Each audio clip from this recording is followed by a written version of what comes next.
All right, Raul starts off by talking about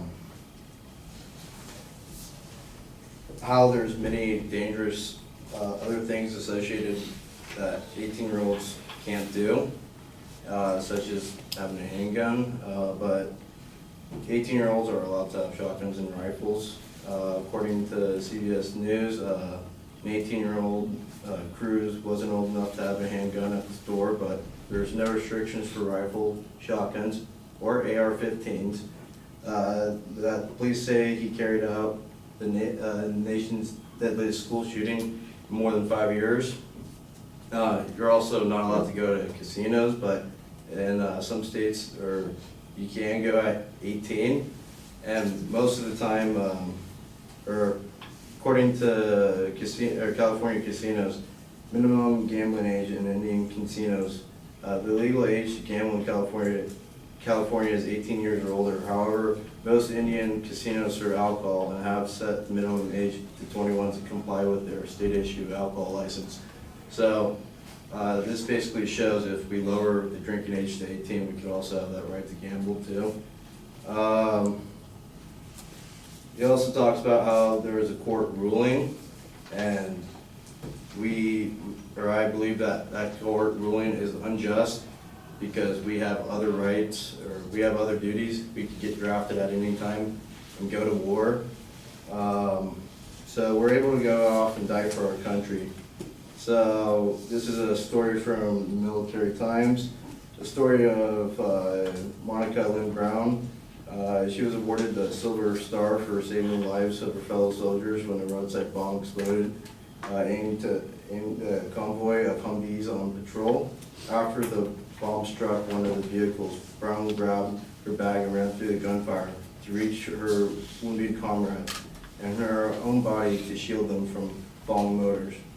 Brown was barely 19, and she served when she was in the battle. And this just shows that, like, we're young, we're 18 and 19, but we could go to the Army, we could go to war, we could get drafted at any time. At 18, you have to register to enlist in the Army, but then you could go at any time. So we could go to war at any time, and we could all be drafted.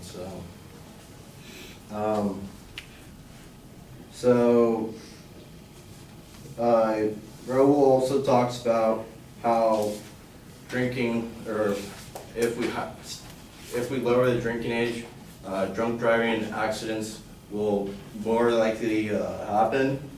But I believe that his sources didn't take into account of Uber and Lyft into their surveys. And the younger generations do use Uber and Lyft as a way of driving. According to Gallup Inc., there's a survey done. Young adults are more likely age group to use ride-sharing services.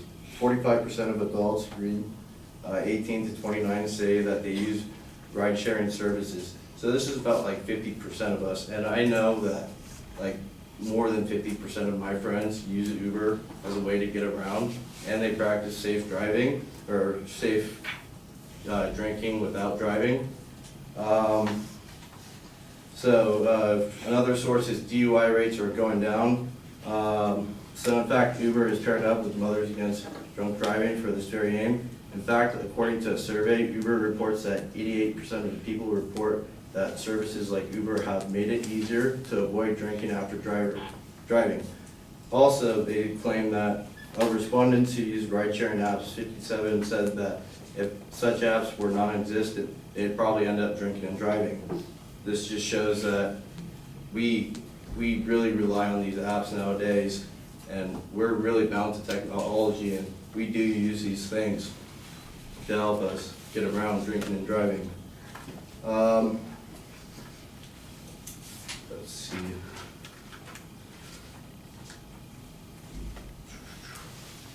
So, also more 21-year-olds right now are drinking and driving than 18-year-olds.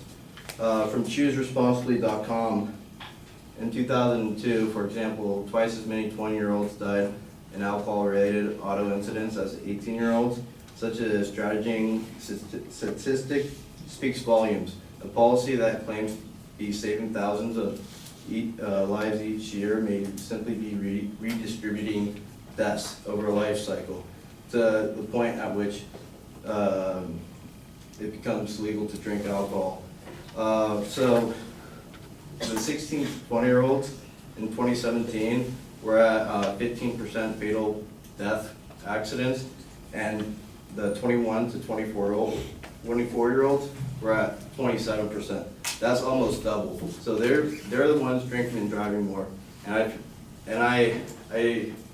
I'm assuming that this is a direct correlation, because once you're 21, you're allowed to legally drink or drive with a .08 BAC. And if we keep our proposition where it allows the kind of like a zero tolerance policy for a .001, that the younger generation will not drink and drive, and they would learn safer practices.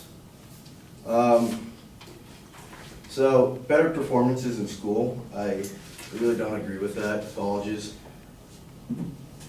alcohol is going to be everywhere. It's just going to be your decision. If you're old enough, you can make the decision whether you drink it or not.